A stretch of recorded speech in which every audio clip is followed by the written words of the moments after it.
Chegou o momento de dividir com vocês quais foram os meus livros favoritos de 2022.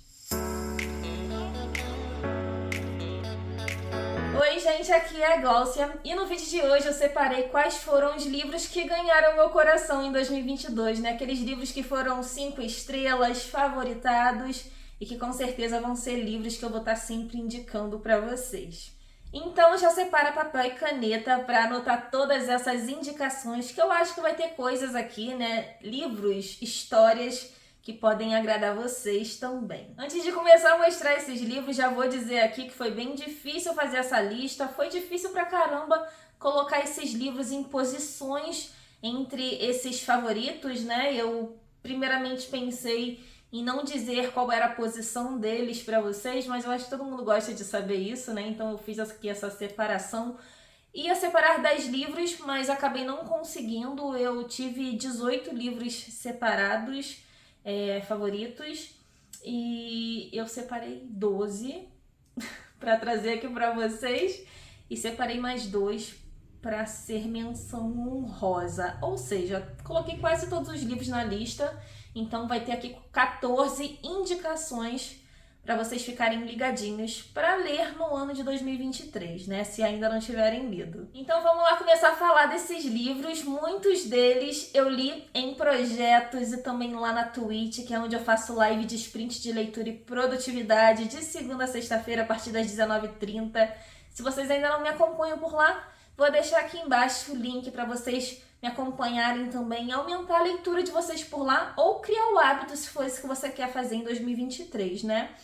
Algum desses livros também foi leitura coletiva lá do meu clube, que está lá no Catarse. Se vocês não conhecem também, ele vai estar aqui embaixo. E já aproveito para deixar aqui um beijo para todos os membros do clube. Muito obrigada pelo apoio, vocês são maravilhosos. E por último, vou aproveitar para convidar cada um de vocês a me acompanharem em outras redes sociais. Eu tô lá na rede da Dancinha também, que vai estar linkada aqui embaixo. Eu cheguei lá tem pouco tempo. Então, quem quiser me acompanhar por lá e ver esse trabalho crescendo por lá, tá super convidado. Mas, sem mais delongas, vamos lá começar a falar desses livros. E eu pensei em começar a falar das menções honrosas, né? Que não entraram ali naquele top 12. Eu separei basicamente aí um livro por mês do ano, né? E as 2 menções honrosas. Então, vou começar por elas. Que são livros que eu panfletei muito, indiquei muito, principalmente lá na Twitch, então vamos lá conhecer. O primeiro é Imperfeitos, da Christina Lauren. Eu amo a escrita dessas autoras e tinha um tempinho que eu não lia nada delas, e esse livro aqui foi uma delícia de ler. Aqui nós temos 2 personagens que são irmãs gêmeas. Uma delas é a protagonista, que é a Olive, e acontece ali uma situação complicada no casamento da irmã dela. A irmã dela é uma pessoa considerada sortuda, e a Olive, que é a nossa protagonista, ela se considera muito azarada porque tudo é errado para ela. Mas no casamento da irmã dela, o que acontece é que a irmã dela acaba sendo azarada. E a Olive, por conta disso, acaba indo para a lua de mel no lugar da irmã dela. A grande questão aqui é que ela vai junto com o irmão do noivo, que também não sofreu ali o que acontece nesse casamento, né? Todo mundo tem uma intoxicação alimentar, menos eles 2. E eles se odeiam. E eles vão precisar lidar um com a companhia do outro nessa lua de mel. Então vocês já imaginam o que acontece por lá, né? É um livro que tem muitos clichês, mas que é muito divertido, que tem uma construção de romance maravilhosa de acompanhar e que também traz temáticas muito importantes sendo tratadas aqui. Gostei muito da escrita, gostei muito do desenvolvimento do romance e também da relação entre essas irmãs. Então fica aí a dica para vocês dessa primeira indicação. E o segundo livro da menção honrosa eu já panfletei tanto que eu fiz vídeo resenha aqui no canal também. E eu não conseguiria não colocar esse livro no vídeo de melhores do ano, que foi Ventos de Mudança, da Beverly Jenkins. É o primeiro livro da série Mulheres Pioneiras, mas pode ser lido de forma independente, porque cada um dos livros dessa série são com histórias diferentes e protagonistas diferentes, então podem ler sem medo. E o que eu gostei nessa história é que aqui nós temos uma protagonista preta, professora, inteligente, dona de si, e ela quer ajudar pessoas que não tiveram a oportunidade de ter educação, né, de ter estudo. E ela vai para Nova Orleans ajudar uma comunidade de ex-escravizados. Então é um livro que tem muita dessa questão histórica, né? É um romance histórico, mas ele também é visto como um romance de época, porque aqui nós temos uma mocinha que acaba ficando em perigo e o mocinho aparece justamente quando ela precisa. Mas apesar desse clichê, é um livro que tem muitas coisas diferentes, muitas abordagens importantes e históricas sendo tratadas aqui. E o romance, ele acontece de forma muito sutil, sabe? Bem desenvolvido, sem correria, de uma forma que a gente torce para que o casal fique juntos. E o mocinho é apaixonante, gente. E a família dele é mais apaixonante ainda. Eu diria aqui que é mais apaixonante do que a família dos Bridgertons, que muita gente a ama ali dos romances de época. Tem vídeo resenha dele aqui do canal, então quem quiser saber um pouquinho mais, vou deixar aqui nos cards para vocês conferirem, mas já fica aí também essa recomendação de um livro que é rápido de ler e que é uma delícia de acompanhar e também que emociona bastante. E agora vamos falar dos 12 livros favoritos do ano. E o 12º lugar vai para Salem, do Stephen King, que eu amei demais. Esse aqui foi o segundo livro escrito pelo Stephen King, né? E ele é inspirado no Drácula de Bram Stoker. Então eu já fiquei interessada por conta disso, por ser King também. Mas o interessante nessa história é que ela começa um pouco enrolada, né, como acontece em muitos livros do King, mas depois ela vai se desenvolvendo de uma forma que você não consegue parar de ler. E aqui nós temos uma atmosfera bem sombria nessa cidade, um protagonista que é escritor e ele está retornando aí para a cidade natal dele para escrever um livro, para entender mais sobre a cidade. E chegando lá, muita coisa acontece, né? Muita coisa que é bem misteriosa e que vai mudando ali o dia a dia dessa cidade. É um livro que a gente fica grudadinha ali para saber o que vai acontecer, como vai ser o desfecho dessa história. Eu adorei, então entrou para os meus favoritos do ano. E o 11º lugar ficou com Piranesi, da Susanna Clarke, que é um livro que é muito difícil de explicar para vocês, sem contar spoiler, porque esse livro, ele abre margem para interpretação de acordo com cada um dos leitores, né? Eu entendi uma coisa e eu fiz leitura coletiva dele lá na Twitch. Eu percebi que teve pessoas que entenderam coisas diferentes. Então, esse livro não dá para falar muito sobre ele. Esse livro é uma experiência pessoal para cada um. Nós temos aqui um protagonista que não sabe o que está acontecendo ali dentro da história e a gente entra tão confuso quanto ele para conseguir entender o que está acontecendo. É isso. E a gente passa boa parte do livro assim, tá? Até a gente começar a compreender, a entender a dimensão dessa história. E eu tiro meu chapéu para Susanna Clarke porque eu acho que ela fez aqui um universo muito interessante, muito enigmático. Então, Piranesi é um livro que eu recomendo a experiência para vocês. E agora vamos ao 10º lugar, né? Começar o nosso top 10. E o 10º lugar ficou com A Senhora de Wildfell Hall, da Anne Brontë. E isso na época foi surpreendente para mim, ele foi um dos primeiros que eu li em 2022, porque a minha primeira experiência com a Anne Brontë não foi tão bacana, né? Eu não curti muito o outro livro dela que eu li. Mas esse aqui me ganhou de uma forma surpreendente. Primeiramente porque a escrita dela tá muito fluida nesse livro e em segundo lugar, mas sinceramente, principalmente por conta disso, esse livro virou meu favorito porque ele traz uma temática que causou grande escândalo na época e que ainda influencia muito na nossa sociedade nos dias de hoje. E esse livro escandalizou na época que ele foi escrito justamente porque ele fala sobre casamento de forma muito clara, né? Ele fala aqui sobre como as mulheres eram submissas, como as mulheres perdiam todos os direitos, como elas eram desacreditadas, como elas não tinham nem direito a deixar o casamento e trabalhar e ganhar a própria vida de forma digna, né?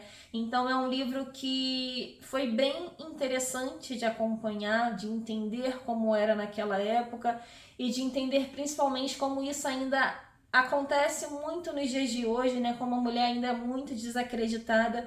Então acho que é um livro que agrega muito, que é necessário, principalmente para as mulheres. E é uma obra muito bem escrita, muito bem desenvolvida. E com um final que eu amei demais, então esse ganhou meu 10º lugar, mas ele poderia muito bem ganhar o primeiro. Quem quiser saber mais sobre o livro, vou deixar aqui nos cards para vocês conhecerem mais sobre ele. Mas já adianto que vale muito a experiência com essa obra. Vamos agora ao 9º lugar da minha lista, que ficou para O Sol é para Todos, de Harper Lee, que é um clássico da literatura que eu queria ler já faz algum tempo e que me surpreendeu bastante e também me deixou bem indignada. Nesse livro nós temos uma protagonista infantil, né? Temos uma criança narrando essa história, ela vai contando ali os fatos de acordo com a visão dela, com a maturidade dela, mas a gente consegue entender bem a gravidade das situações, né? E o que acontece é que o pai dela é um advogado de renome, que foi chamado para defender um homem preto acusado de cometer um crime contra uma mulher branca.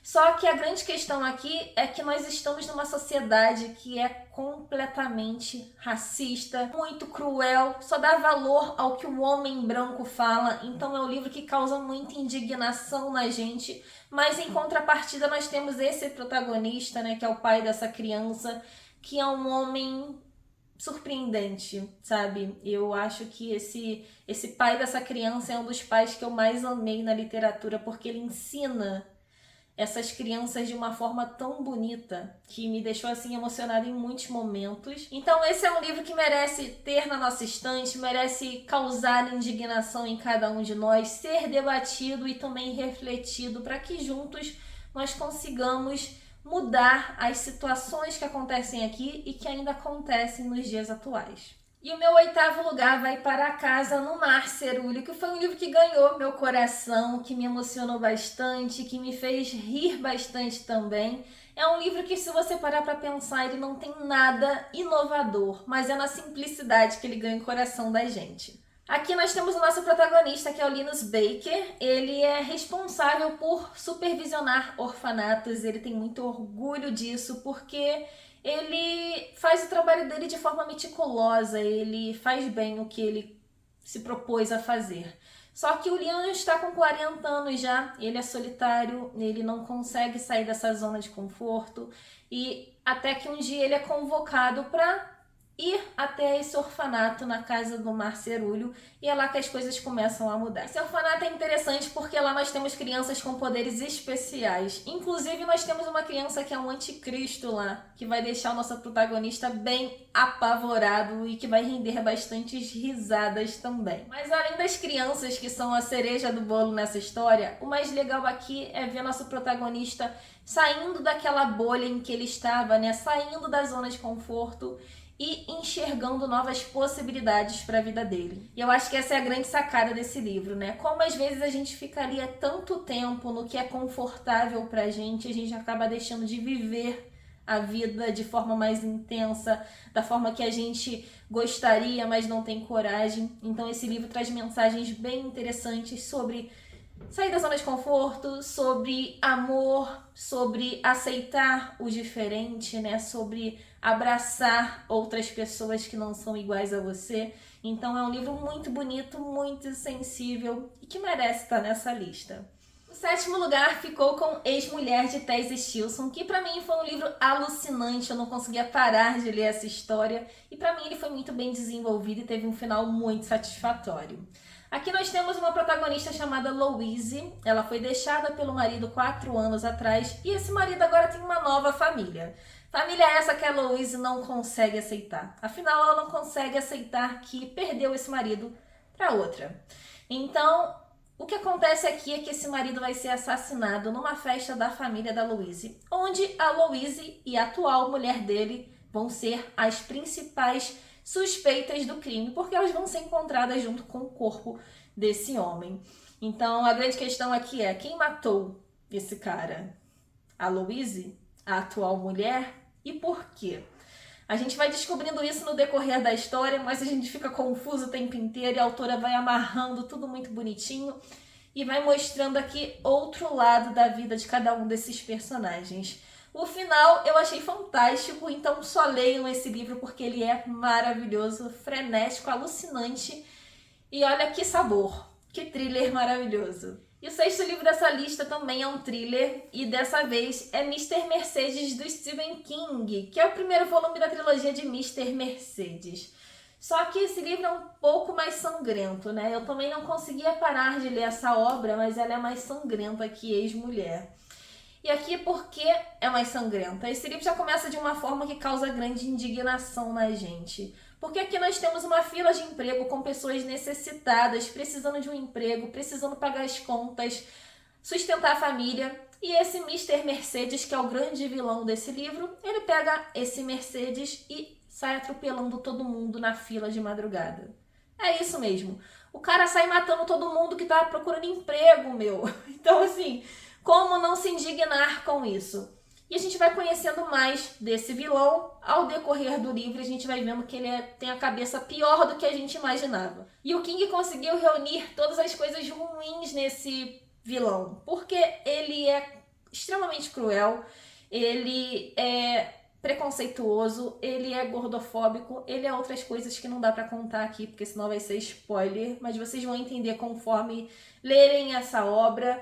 E em contrapartida nós temos o Bill Rhodes, que é o policial nesse livro, né, que é o protagonista, que está ali fazendo de tudo para conseguir descobrir quem é o Mr. Mercedes e finalmente prender esse homem. E a gente vai acompanhando essa história, né, conforme pistas vão aparecendo, conforme Mr. Mercedes vai tentando fazer outras coisas e o Bill Rhodes está ali tentando estar à frente dele. É uma história frenética, alucinante, não consegui largar e eu espero que vocês leiam também e sintam essas mesmas emoções que eu senti enquanto eu li esse livro. Em quinto lugar dessa lista vai para o Rouxinol, da Kristin Hannah, que foi o livro que mais me fez chorar em 2022. Esse livro tem a temática de Segunda Guerra Mundial e aqui nós vamos conhecer duas irmãs que estão ali enfrentando a guerra, cada uma à sua maneira. E esse livro é interessante porque ele traz um outro lado da guerra, né? O lado das mulheres, como elas enfrentaram a guerra. E é uma luta bem silenciosa que elas precisaram enfrentar, e foi o medo de estarem sozinhas, o medo de serem violentadas, o medo de não conseguirem darem comida para os filhos. Então é um outro lado da guerra que não foi no campo de batalha, mas que foi ali uma luta travada psicologicamente dentro de casa, com medo da violência que elas poderiam sofrer. Então, um livro bem doloroso, que tem muito de drama familiar também. É um livro que me devastou completamente, mas que virou meu favorito da autora. Então tá super recomendado aí se vocês não leram. Inclusive ele vai ter adaptação com as irmãs Fanning, né? Dakota Fanning e Elle Fanning.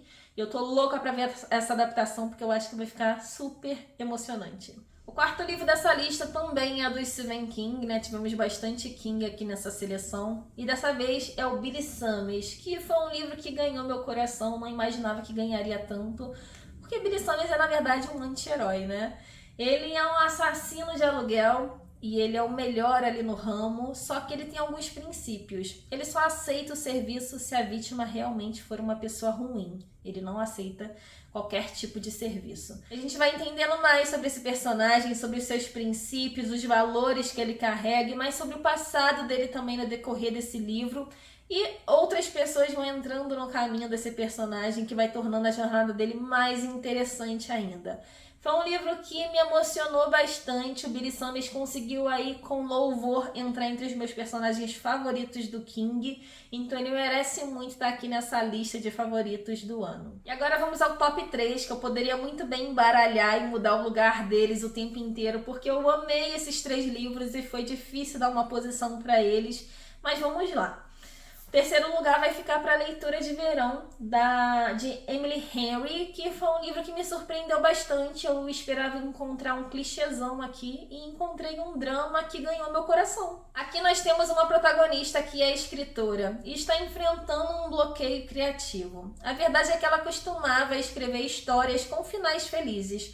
Só que aconteceu uma coisa na vida dela que ela começou a desacreditar que os finais felizes existem de fato. Em contrapartida, nós temos o protagonista masculino, que, diferente da protagonista feminina, em vez de finais felizes, ele mata todos os personagens. Então, eles não têm nada em comum. E o que eles têm em comum é que eles vão passar um tempo ali numa casa de praia para tentar vencer esse bloqueio criativo. E daí a gente vai conhecendo mais sobre os traumas desses protagonistas, por que eles são assim, o que aconteceu para eles estarem lidando com esse bloqueio e se isolando para tentar vencê-lo. E a vida deles vão se entrelaçando, eles vão se conhecendo melhor a partir desse tempo que eles passam ali nesse isolamento para a escrita. Então esse é um livro que tem sim sua pitada de clichê, mas que ele vai trazer aqui uma boa dose de carga dramática, vai falar muito sobre livros, sobre o processo de escrita. Eu senti vontade de escrever um livro depois que eu li esse livro. Não sei como isso aconteceu, porque eu não acho que eu tenho talento nenhum para isso. Mas é um livro que vai falar muito também sobre amor, sobre segunda chance, sobre, sabe, perdão. Então é um livro que me emocionou bastante, que ganhou meu coração e que não teria como não estar aqui nos favoritos, né, gente? Porque esse é o tipo de livro que é o meu número, é a minha cara. Meu top 2 vai para Carrie Soto, Está de Volta. Eu pensei muito se esse livro seria meu top 1, ele poderia facilmente ser. Mas esse livro aqui me surpreendeu, porque eu já tinha conhecido a Carrie lá em Malibu Renasce, né? E não imaginei que eu me encantaria pela história dessa protagonista. Porque ela é uma protagonista muito forte, ela é uma protagonista que teve ali uma infância complicada, ela perde a mãe muito jovem e por conta disso o pai dela, que é um tenista, ele decide treinar essa menina para ser a melhor do mundo e para dedicar a vida dela a isso e não a perda que eles tiveram, porque ele também sofre muito com a perda da esposa. Então a gente vai acompanhando a trajetória da Carrie, né? Tentando dar o seu melhor, querendo ser a melhor do mundo e fazendo disso a vida dela. Então ela fica tão focada em ser a melhor do mundo que ela acaba esquecendo coisas que são primordiais e essenciais para a felicidade do ser humano, né? Como ter amigos, como ser amada, como amar de forma intensa. Ela fica tão dedicada que outras coisas da vida dela ficam esquecidas. E a gente vai acompanhando a trajetória dela. Aqui o que acontece é que a Carrie Soto já se aposentou, ela já bateu ali um recorde imbatível. Só que anos depois ela descobre que alguém tá para bater o recorde dela. E ela não aceita isso, né? Afinal, ela foi feita para ser a melhor do mundo. Então ela decide voltar, mesmo estando ali com uma idade que é considerada já uma idade muito velha para ser tenista, né? Ela decide voltar e correr atrás de não permitir que ninguém bata esse recorde dela. E a gente vai acompanhando aí como é esse processo, né, de ser ou não a melhor do mundo, o que isso vai significar para ela esse retorno. Mas o melhor de tudo para mim nesse livro foi a conexão entre a Carrie e o pai dela. E foi justamente isso que ganhou meu coração. Ela tem esse paizinho ali que acredita muito nela, que a ama muito, apesar de ela ser grosseira em muitos momentos, sabe? E a conexão que eles têm, o amor que ele sente por ela, deixou o livro tão bonito de acompanhar e tão emocionante também. Então esse livro acabou que virou um dos meus favoritos. Diria que até um dos favoritos da autora para mim, porque a relação da Carrie com o pai é muito bonita de ver. Apesar de não ser uma relação perfeita, é uma relação que facilmente poderia ser uma relação minha com o meu pai ou sua com o seu pai, sabe? De pessoas reais. Então foi um livro que me emocionou bastante, que me deixou ali presa nas páginas, que me fez também me sentir ali assistindo os jogos da Carrie. Eu acho que a Taylor tem esse dom de transportar a gente para as histórias dela, de fazer a gente ao mesmo tempo amar e odiar os personagens por conta da atitude deles. Mas eu achei muito bonito acompanhar essa trajetória de retorno da Carrie e ver como ela aprendeu com tudo isso. E o top 1 da minha lista só poderia ser para Água Fresca para as Flores, da Valérie Perrin, que foi um livro que me deixou bem pensativa, bem reflexiva. Assim como Ed La Rue me deixou, eu tive umas sensações parecidas enquanto li essa história, porque é um livro que vai falar sobre perdas, né? Vai falar sobre essa questão das lembranças, sobre como as pessoas que se vão ainda permanecem vivas enquanto nós pensamos e lembramos dela. Então é um livro que vai trazer esse peso das lembranças. Eu gostei muito dessa história, eu gostei das mensagens que a autora traz aqui, de como ela construiu a jornada dessa protagonista. A protagonista sofre bastante, né? Ela tem ali uma trajetória que não é fácil, ela vai precisar recomeçar e ela vai encontrando aos poucos uma razão para seguir em frente. Então é uma história de recomeços, de perda, de luto, de ressignificar a vida a partir do momento que a trajetória muda. Então é uma obra que me ganhou bastante, é o estilo de história que eu gosto de ler, que toca o meu coração. Então o top 1 vai para Água Fresca para as Flores. Então esses foram os meus livros favoritos de 2022. Me conta aqui se vocês já leram algum deles, se vocês concordam com as minhas considerações. Me conta também quais foram os favoritos de vocês, deixa aqui pelo menos o top 3 para eu ficar sabendo o que vocês gostaram de ler no último ano. Se você gostou desse vídeo, não esqueça de deixar aqui o seu joinha, se inscreva no canal, compartilha com algum amigo também que goste desse tipo de conteúdo e deixe seu comentário para que ele tenha mais engajamento e chegue para mais pessoas. Por hoje é isso, eu vou ficando por aqui. Um beijo para vocês e para todos os membros lá do Clube Mais Que Livros e a gente se vê num próximo vídeo.